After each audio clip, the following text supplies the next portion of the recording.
So something that has always been very, very interesting to me is how many processes are happening within our body completely unconsciously. Like even if you just hear a sound and your head turns to react, there are nerve cells communicating with the cells in your muscles to make all of that happen without you even realizing. And I think that this is an idea that is very similarly prevalent in the way that we use our language. I mean, obviously when we're talking, we know what words we're using, but I don't think most of us are being entirely and completely intentional with every single word. So I want to draw attention to the fact that our words have a great level of impact just in the meaning of every word that we use. And we can begin to analyze this through linguistics, psychology, and specifically the idea of untranslatable words. So we're going to start talking a little bit about linguistics, then we're going to talk about some theories about language, psychological perspectives, and then we're going to talk about how you can apply this to your own life and your speech and interactions with other people. So the basics of linguistics, which is the scientific study of language. Language is a semiotic system, which means that it's made up of a set of signs that give context or meaning. So for example, a traffic light is a semiotic system because the different colors of the lights are giving meaning within a certain context. Obviously, language is a bit more complex than a traffic light, but what's important is that it is a productive system, which means that even with a small finite number of units or symbols, you can communicate an infinite number of ideas or meanings. So there are a few different levels of analysis we can approach this through, such as semantics, syntax, pragmatics, but most importantly today we're talking about semantics, which is the meaning of words, or what are we communicating truly through our words.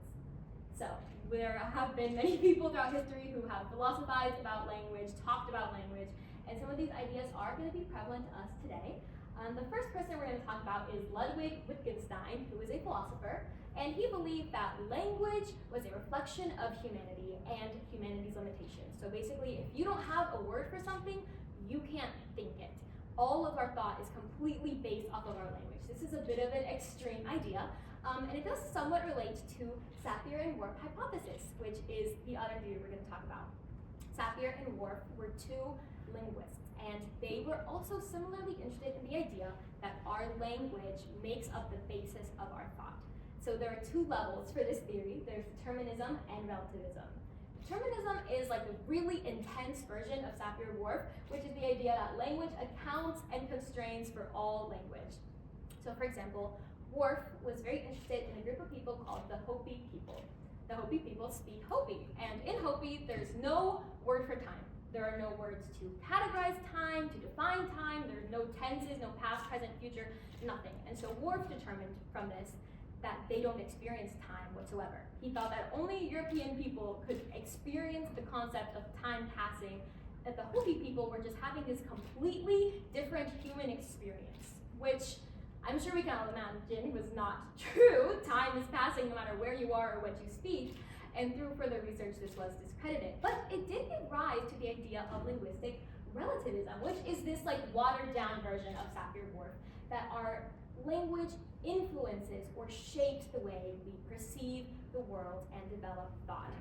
So with the idea of time in Mandarin Chinese, if you want to talk about the past, you're thinking of an upstream and the future is a downstream, which is different because in English we think of the future as forward and the past as backwards. Like if you do something terribly, you'll think, well, moving forward, I want to do that again.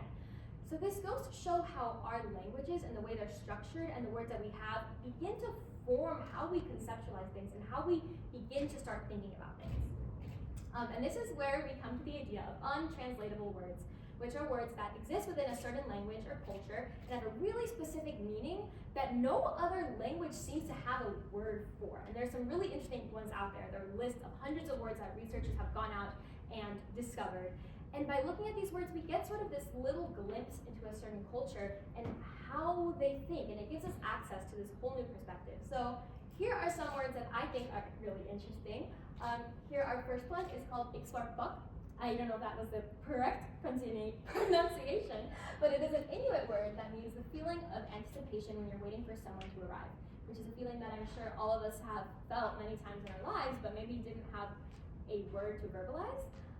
This is another word. It's a Hebrew word. It's called furgun, and it describes the genuine joy for someone else's success. It's like this pure spirit and happiness for someone else that is completely unselfish. Then we have jijivisha, which is a Hindi word, an intense, eternal desire to live and thrive. It's just like the joy of being alive.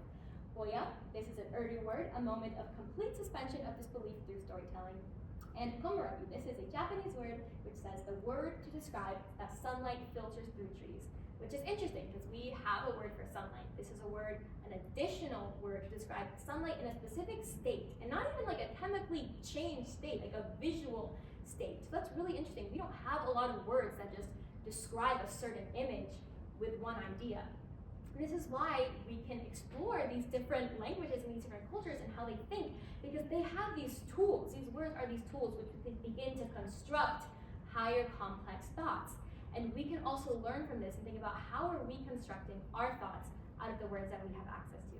So how does this apply to you? Obviously, you guys don't have to go out and learn every single language and learn every single word in every language to begin to think in more complex ways, but it can draw your attention to the impact of your words, the power behind your words, and the true meaning behind your words. And maybe it can influence you to start thinking about mindful speech and just using words in many contexts that have more positive connotations, more uplifting connotations, more impactful connotations for what you want to do in any setting, in a professional setting. If you're in a team, if you're in an interview, if you have to give someone feedback in a way that is sensitive and productive, or if you're just building relationships, are you using words that influence you to compare yourself to other people, or are you using words that are building you up and are focusing on your future growth? And even in the media, the words we're consuming and internalizing, are they benefiting us? Are they tearing us down? Like, how are we really talking about ourselves in any sort of context? So that is pretty much the end of my presentation. Here is a fun little quote for you guys by our friend Wittgenstein. The limits of my language mean the limits of my world. So I hope you all were able to learn something or just learn some cool words. Thank you so much.